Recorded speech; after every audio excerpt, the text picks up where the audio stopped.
Muy buenas tardes. Mi nombre es médico cirujano Renan Agreda Arrieta. Soy el encargado del TUPA, de la Dirección de Monitoreo y Gestión Sanitaria. El día de hoy vamos a ver un tema que es importante y central. Se refiere a la seguridad del paciente y la gestión del riesgo de la seguridad del paciente. Es un tema que ha recobrado interés desde, digamos, fines del siglo pasado y más en el presente siglo. Como les decía, el tema de seguridad del paciente y gestión del riesgo de la seguridad del paciente es un tema que siempre ha estado presente en todo lo que es el quehacer y el acto médico. Actualmente ya el acto no solamente es del médico, sino el acto involucra a todos los profesionales de la salud. Pero, ¿qué es seguridad del paciente? La Organización Mundial de la Salud lo define como ausencia o reducción a un nivel mínimo aceptable de riesgo de sufrir un daño innecesario en el curso de la atención sanitaria. Es importante darse cuenta, en la definición refiere que debemos minimizar el riesgo de sufrir un daño innecesario. Existen dentro de lo que es el acto médico en general algunos daños que se llaman reacciones adversas que son necesarias. Ejemplo es los casos de quimioterapia, de cáncer, por decirlo, en los cuales sí se valora el riesgo-beneficio que se da por ese tipo de acto médico. La seguridad del paciente tiene tanta importancia que actualmente ya está considerada como una de las dimensiones de la calidad asistencial, que es parte de todo lo que es calidad en general en las instituciones y específicamente en las instituciones de salud son lo que es la calidad asistencial. ¿Qué quiere decir esto? Quiere decir que para brindar seguridad al paciente se debe desarrollar estrategias para reducir el riesgo de ocasionar daño innecesario al paciente, ya sea por una atención relacionada al mismo. Como les decía, la importancia de lo que es la seguridad del paciente es tal que dentro del componente del sistema de gestión de la calidad, uno de los puntos de lo que es garantía y mejora de la calidad es seguridad del paciente. Como lo vemos marcado en el recuadro, es un punto importante. La seguridad del paciente, como les dije al inicio, es un tema que lo vamos a ver un poco más adelante, que se viene viendo desde los albores de la humanidad. Uno de los temas tal vez más importantes y que perdura hasta la actualidad es la famosa sentencia o la famosa frase primum non nocere, que es parte del juramento hipocrático, que se refiere a, primero, no hacer daño. Como decía Hipócrates, a quien se le da el crédito de esta palabra, aunque hay algunos autores que refieren que es otra persona. El punto principal, él decía, si no puedes hacer el bien, por lo menos no hagas daño, que podríamos considerar uno de los primeros actos en lo que se refiere al tema de seguridad del paciente. Seguridad del paciente. En lo que es nuestro marco legal del Ministerio de Salud, existen normas en las cuales se habla ya sea directa o indirectamente de lo que es seguridad del paciente. En la Ley General de Salud se habla mucho de las condiciones en que debe brindarse la atención, tanto condiciones del que presta la atención, o sea, del profesional, como condiciones del entorno, ya sea la infraestructura, el equipamiento, que todo ello va a brindar seguridad al paciente. seguridad en la atención. Y también tenemos ya documentos directamente que mencionan este tema, como son la resolución ministerial que aprueba el documento técnico del Sistema de Gestión de la Calidad y la resolución ministerial que aprueba la Política Nacional de Calidad en Salud. Cosas generales. Actualmente muchos pacientes a nivel mundial sufren lesiones discapacitantes o incluso llegan a morir a consecuencia de prácticas médicas o atención insegura. Más o menos hay alrededor de 4 o 5 grandes estudios sobre este tema en los que concuerdan que 1 de cada 10 pacientes sufre algún daño al recibir atención sanitaria en hospitales, en los cuales tiene una buena capacidad tecnológica, pero aún así 1 de cada 10 sufre algún tipo de daño relacionado a la atención. Y las atenciones inseguras generan gastos, pues, gastos médicos para el paciente, gastos médicos en hospitalización, en infecciones relacionadas a la atención sanitaria, pérdida de ingreso por parte de los pacientes, pérdida de ingreso a las instituciones, discapacidad e incluso problemas de tipo judicial. Como ya les decía, hay 3 o 4 grandes estudios en los cuales se concluye de que alrededor del 10% de los pacientes que acuden a un hospital sufren un evento adverso. También entre las conclusiones se menciona que el 50% de estos eventos adversos pueden ser evitables, aplicando prácticas seguras, que vamos a verlo posteriormente. ¿Cuáles son las principales causas o factores que están relacionados con esta presencia de eventos adversos? En primer lugar, la medicación. En segundo lugar, las infecciones relacionadas con la atención sanitaria. En tercer lugar, los procedimientos realizados a los pacientes. Y un punto también que ha resaltado es la comunicación que se realiza a los pacientes. Por falta de comunicación también puede causar algún evento adverso en la atención sanitaria. ¿Por qué la seguridad del paciente? Ya les refería, las intervenciones en salud se realizan para beneficiar a los pacientes, pero también pueden producir daño. Y lo que es seguridad del paciente viene a ser actualmente un principio fundamental de la atención sanitaria y un componente crítico de la gestión de la calidad. De todo lo anterior, hay varias definiciones sobre lo que es seguridad del paciente. Según la Organización Mundial de la Salud, que allí lo tenemos, dice que la seguridad del paciente sería la ausencia de daño o daño potencial asociado con la atención sanitaria, que se basa en el conjunto de elementos estructurales, procesos, instrumentos y metodologías basadas en evidencias científicamente probadas con el objeto de minimizar el riesgo de sufrir un evento adverso en el proceso de atención de salud o de mitigar sus consecuencias.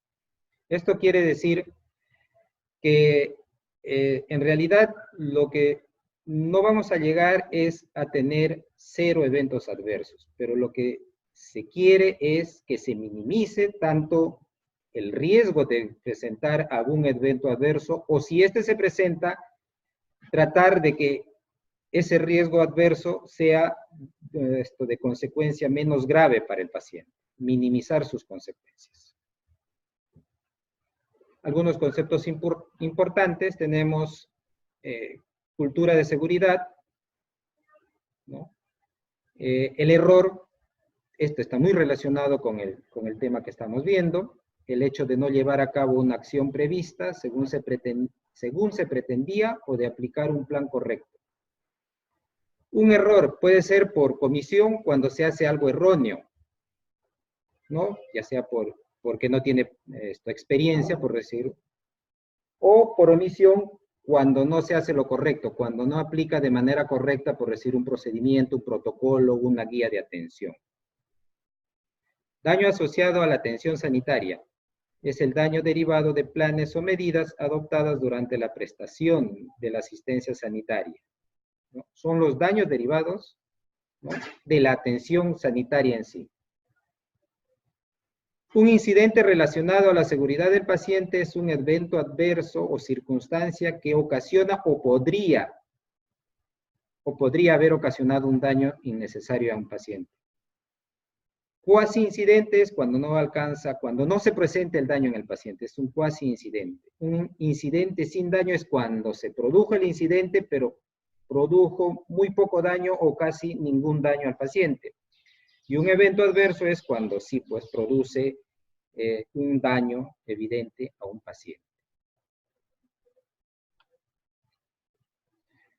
Los errores aumentan el riesgo de que se produzcan incidentes, por eso es necesario detectarlos y controlarlos. El error humano siempre está presente, ¿no?, por la misma naturaleza del ser humano. Va a ser un poco difícil erradicarlo completamente, pero el error humano lo podemos clasificar en una acción no deliberada y una acción deliberada. Una acción no deliberada puede ser un despiste, o sea que no se sigue el plan por falta de atención o distracción. Esto se presenta, por ejemplo, en casos de cuando hay algo rutinario, ¿no?, algo rutinario que estás haciendo y, por decir, estás tomando una muestra de sangre y te puedes olvidar de retirar la aguja, de poner el algodón que debería ponerse, o retirar la liga, etcétera, etcétera. Puedes producir, eso es un despiste, es un error humano que se llama despiste. Los olvidos es cuando no se sigue el plan por falla de la memoria de manera momentánea. Está haciendo, ¿qué seguía? No saben, y por terminar el acto, lo hacen sin seguir el procedimiento. Eso es un olvido. Las equivocaciones se realizan un plan de manera inadecuada, ¿no? Eso es generalmente cuando hay falta de práctica, un profesional que no tiene práctica en realizar algún acto médico puede tener un error humano por equivocación. Y una acción deliberada son las infracciones, o sea, que no siguen las normas, protocolos, guías de procedimiento, a pesar de que saben que tienen que hacerlo. Lo hacen por desidia, porque simplemente no desean hacerlo, por rebeldía, etc. Eso es una acción deliberada. ¿Qué factores humanos están relacionados con la producción de errores, ¿no? Aquí lo tenemos. La falta de formación, experiencia,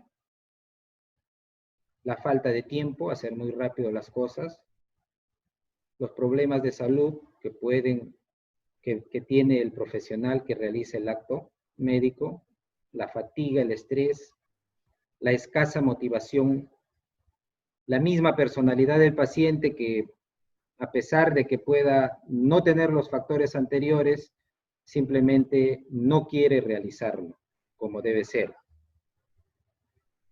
Diversidad de pacientes y o lugares de atención y errores de los pacientes. A pesar de que uno le haya indicado algo, el paciente no lo cumple y puede tener algún tipo de evento adverso. Y los factores relacionados al sistema. Tenemos la falta de cultura y seguridad en las organizaciones. Todavía este tema es bastante incipiente en nuestro sistema de salud. Falta de entrenamiento de los profesionales, presión asistencial. Se ha visto instituciones que exigen a sus profesionales que atiendan a mucho más de lo que está, se puede decir, de los estándares internacionales que están escritos. Inadecuada tecnología, sistema de información deficiente, comunicación deficiente, factores ambientales y de diseño, y el tipo de procedimiento. Como les decía hace un momento, el tema de la seguridad en el paciente no es de hace unos 20 años. De hace unos 20 años ha tomado una importancia mucho mayor, mucho más grande, pero el tema de la seguridad del paciente es inherente al acto médico desde los albores de la humanidad. Como vemos en este gráfico, por decir esto, en lo que era los inicios de la civilización, encontramos algunos escritos, y uno de los más famosos es el Código de Hammurabi. En el Código de Hammurabi, entre varios normas dictadas, por ejemplo, hay una que dice, si un médico hizo una operación grave con el bisturí de bronce y lo ha hecho morir, o bien si lo operó de una catarata en el ojo y destruyó el ojo de este hombre, se cortarán sus manos. Ese tema, por ejemplo, nos está yendo a la parte de castigar un evento adverso. Pero ya se ve que hay se puede decir, el concepto de lo que es un evento adverso. Posteriormente, en la edad griega y romana, ya allí tenemos, en esta etapa ya un poco la medicina deja de ser simplemente mágico-religiosa y ya tiene más de científico. Uno de los temas que ya habíamos visto es, por ejemplo, se destaca lo que es la sabiduría de Hipócrates en su famoso Corpus Hippocraticum, con su máxima primum non nocere, primero no hacer daño. Si no conoces algo, no lo puedes realizar, lo primero es no hacer daño al paciente. Entonces se establece que el acto médico no debe causar daño al paciente.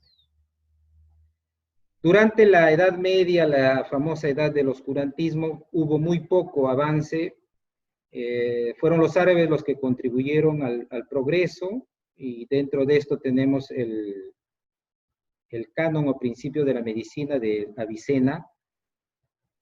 Y posteriormente ya en el Renacimiento, nuevamente la medicina retoma su aspecto ya más científico y se tiende a ver aspectos de seguridad del acto médico, donde ya sí se tiene más evidencia de lo que es la seguridad del paciente es en el siglo XX.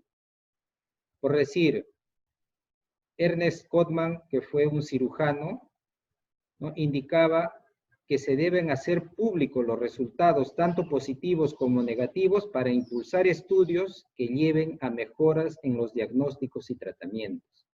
Ya estaba poniendo esto en conocimiento que no solamente debe publicarse los actos médicos exitosos, sino también los actos médicos negativos, para ver por qué, a qué se debían. Y esto va en relación al acto médico y la seguridad del paciente. Igualmente, un gastroenterólogo publicó un artículo titulado Los peligros de la hospitalización, que es tal vez uno de los principales artículos que menciona la seguridad del paciente cuando en centros hospitalarios, cuando se hospitaliza. Lo que sí verdaderamente ya es un gran avance en lo que es la seguridad del paciente es a partir de la publicación de un artículo que es Errar es humano, la construcción de un sistema de salud más seguro, que fue en el año 1999, realizado por el Instituto de Medicina en Estados Unidos. Fue un artículo que llamó mucho la atención en esa época, tanto a todos los gestores del sistema de salud como a los gestores a los equipos técnicos de los países. Tanto fue así que se consideró que la seguridad de se consideró que se debería construir un sistema de salud que sea más seguro para los pacientes. En base a lo anterior, en el año 2002, la OMS propuso desarrollar estrategias para mejorar las deficiencias en la atención de salud, y en el 2004 ideó la fundación de la Alianza Mundial para la Seguridad del Paciente, que se creó en el año 2005 y lanzó un primer reto. Atención limpia es atención segura. Posteriormente vino otro segundo reto que era cirugía segura y un tercer reto posteriormente que era medicación sin daños. Siguiendo lo anterior, actualmente existen metas internacionales para lo que es seguridad del paciente. ¿Cuál es la finalidad de estas metas? ¿Cuál es el propósito? El propósito es poder promover algunas mejoras específicas en lo que se refiere a seguridad del paciente. Actualmente existen 6 metas, ¿no? Como lo estamos viendo acá. La primera meta, identificar correctamente a los pacientes. Los errores nosotros hemos visto varias veces en noticias, ¿no? Que incluso se equivocan de paciente y le hacen algún tipo de acto médico al paciente no indicado. Eso no es de ahora solamente. Por eso es que los errores referentes al paciente equivocado pueden ocurrir prácticamente en todos los aspectos del diagnóstico y tratamiento. Y el paciente no se puede dar cuenta porque puede estar sedado o puede estar desorientado o puede estar pensando en otra cosa, cómo va a salir de su proceso. Y quién tiene que identificar correctamente es la institución, es el personal que está atendiendo al paciente. Una de las estrategias que se emplea para este tipo de problemas es identificar al paciente con al menos 2 indicadores, por ejemplo, nombre y apellido y su fecha de nacimiento. De esa manera es mucho más difícil equivocarse de paciente, porque incluso puede haber 2 pacientes con apellidos muy similares y pueden llevar a confusión y a identificar incorrectamente al paciente. Esta es la primera meta. La segunda meta, mejorar la comunicación efectiva. Se ha demostrado que la comunicación inefectiva es una de las causas que da mucho más errores en lo que es atención sanitaria. Se encuentran las fallas de comunicación, especialmente cuando se la realiza en forma verbal o telefónica y ante situaciones de emergencia. En esos aspectos es cuando hay más fallas de la comunicación, ¿no? Nosotros en los establecimientos podemos tener a veces por apuro, estoy ya a la hora de salida, viene un paciente y el responsable indica a la persona que le va a reemplazar en el siguiente turno, le indica de forma verbal, mira, este paciente lo ha cambiado el doctor, tal cosa, y dale a partir de ahora esto, esto y esto. El que ingresa puede que haberlo captado en ese momento o puede que no lo haya captado y puede darle un tratamiento que no era el indicado. Y entonces conlleva a lo que es un evento adverso. ¿Y todo por qué? Porque no hubo una adecuada comunicación. Por eso es que se propone que debe existir un proceso de comunicación estandarizado entre las personas involucradas. ¿Y cuál es la estrategia? Una de las estrategias, porque hay varias estrategias para mejorar la comunicación efectiva, una de ellas es las indicaciones médicas por escrito y registradas en la historia clínica. Eso es básico. Uno de los puntos principales se dice, toda atención realizada en el paciente debe ser registrada en la historia clínica. De esa manera, disminuimos lo que es la comunicación inefectiva. Y si por algún motivo, especialmente en casos de emergencia, se tiene que dar información de tipo verbal o de tipo telefónico, hay que corroborar la comprensión de las indicaciones verbales. Decirle, ¿entendiste? A ver, repíteme qué te he dicho. Nos demoraremos un tiempo más, pero estaremos más seguros de que se va a cumplir con las indicaciones tal y cual y disminuiremos los eventos adversos. Otra meta, mejorar la seguridad de los medicamentos de alto riesgo. Medicamentos de alto riesgo se refieren a aquellos medicamentos que cuando se administran pueden causar un evento adverso muy grave cuando se administran de manera inadecuada. Estos incidentes, ¿no? No solo son errores también bastante frecuentes, sino que pueden producirse casos que lleven hasta la muerte. Se ha visto muchos casos hemos visto en las noticias, casos de niños que tienen cuadros de flebitis aguda por haberse administrado el medicamento que no era el adecuado. Es por ello que los medicamentos de alto riesgo han sido establecidos como un objetivo de seguridad internacional, siendo un aspecto prioritario en los programas de seguridad clínica. ¿Cuál sería una de las estrategias? ¿No? Una de las estrategias es el etiquetado de aquellos medicamentos de alto riesgo y su almacenamiento en un lugar diferenciado, de tal manera que no pueda ser confundido con medicamentos que sí son de bajo riesgo. Otro punto es la meta 4, garantizar la cirugía en el lugar correcto, con el procedimiento correcto y al paciente correcto. La cirugía en el lugar incorrecto, con un procedimiento incorrecto y al paciente equivocado es un problema inquietante. Nosotros también, de igual manera, hemos podido ver en la televisión casos de este tipo, ¿no? Que hacen,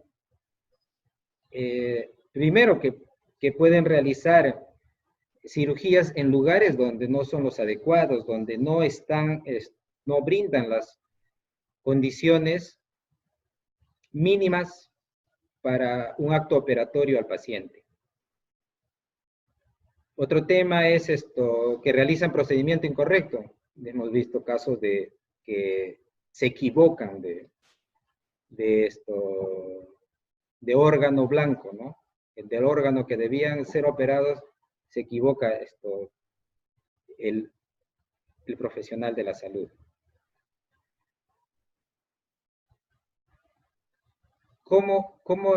¿Qué estrategias podría utilizarse en este caso? Se debe identificar a los pacientes, realizar el marcado quirúrgico en los casos de que los procedimientos sean hechos en órganos que sean bilaterales, ¿no? O sea, que tengan el mismo, por ejemplo, brazos, hay brazo derecho, brazo izquierdo, pierna derecha, pierna izquierda. Entonces, para evitar hacer la cirugía en aquel órgano que no está indicado. Y realizar la pausa intraoperatoria con la finalidad de que en esa pausa se pueda identificar bien al paciente, ver la historia clínica, ver el marcado quirúrgico si es el correcto y poder realizar el acto médico con seguridad para el paciente.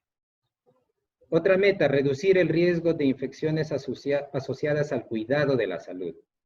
Las infecciones asociadas al cuidado de la salud ponen en riesgo al paciente, por lo que la prevención a través de medidas, una de las medidas, tal vez la más difundida, es la higiene de manos. Y esta es considerada una prioridad en toda institución que está comprometida con una atención segura de los pacientes. Es tanta la importancia que ha adquirido este tema que dentro de lo que es las condiciones mínimas de infraestructura que debe tener los ambientes de atención a los pacientes, debe haber un lavamano para que se practique el lavado de mano. Muchas veces tenemos la idea de que porque no realizo un acto muy que signifique tocar fluidos del paciente, no es un acto que pueda producir algún peligro. Sí lo es, por eso es que desde la consulta externa, que es tal vez donde hay menos contacto directo con fluidos del paciente, desde allí se solicita que exista un lavado de manos. ¿Cuál es el objetivo? Es promover que la higiene de manos y su adherencia sea al 100% en toda institución. Entonces, lo que es el lavado de manos se ha convertido en una de las estrategias principales para reducir el riesgo de infecciones asociadas al cuidado de la salud. Hay que tener en cuenta que el uso de guantes no reemplaza al lavado de manos. Y por último, la meta 6 es reducir el riesgo de daño causado por caídas, ¿no?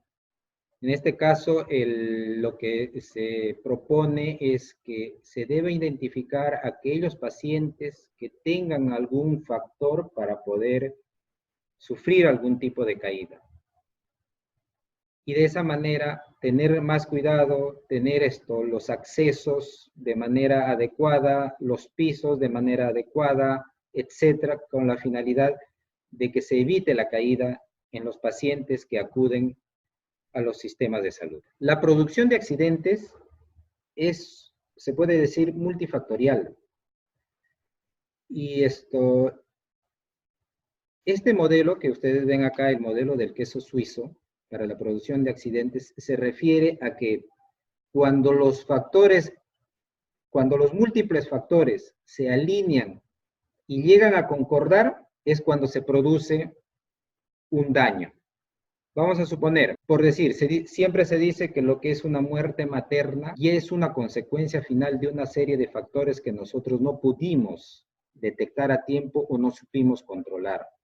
Por decir, una gestante que no acude a su control y nosotros no le hacemos la visita domiciliaria que corresponde, ya estamos obteniendo un factor. Si a esto se suma que va a la consulta y el profesional en ese momento no le atiende o está muy apurado y no detecta factores de riesgo, hay otro factor que se va sumando. Si a esto se suma de que no tiene el equipamiento adecuado que pueda detectar, vamos a decir, una preeclampsia, se suma otro factor que ya se van alineando. Al final, el paciente debuta con una preeclampsia o con una eclampsia que puede llevarle a la muerte, y todos los factores que ustedes previeron se presentaron en ese momento y estuvieron alineados. A eso se refiere este modelo. Para que exista un daño, los factores deben estar alineados, porque si alguno de ellos está, pero no está alineado, entonces no se va a producir el daño. Vamos a ver, la paciente no acude, pero llega al establecimiento. En el establecimiento existe un personal profesional competente y con el equipamiento adecuado, simplemente detecta a tiempo el factor de riesgo y puede evitar el desencadenar un daño. La gestión de riesgo, como vemos acá, el riesgo en salud es la probabilidad de que se produzca un resultado adverso. Y el riesgo para la salud, según la OMS, es el factor que aumenta esa probabilidad de que se produzca un evento, un resultado adverso. Como decíamos al inicio, según la política de calidad del MINSA, estas son las dimensiones de la calidad asistencial.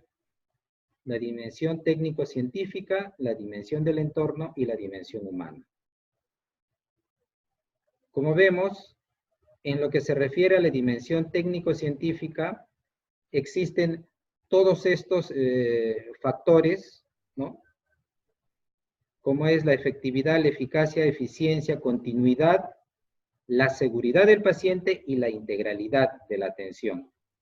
Todos estos son dimensiones en lo que se refiere al aspecto técnico de la calidad de la atención en establecimientos de salud. Vemos la importancia de lo que tiene la seguridad del paciente en todo este aspecto. Gestión de riesgos, conjunto de acciones que, aunque no garanticen la ausencia de eventos adversos, tratan de agotar sus posibilidades de ocurrencia dentro de los costos que sean sostenibles. Es una metodología de trabajo que permite gestionar el riesgo al que sometemos a los pacientes con las atenciones médicas para que estos no se manifiesten a la vez. ¿Qué modelos de gestión de riesgo tenemos? Dos modelos: centrado en la persona y centrado en el sistema.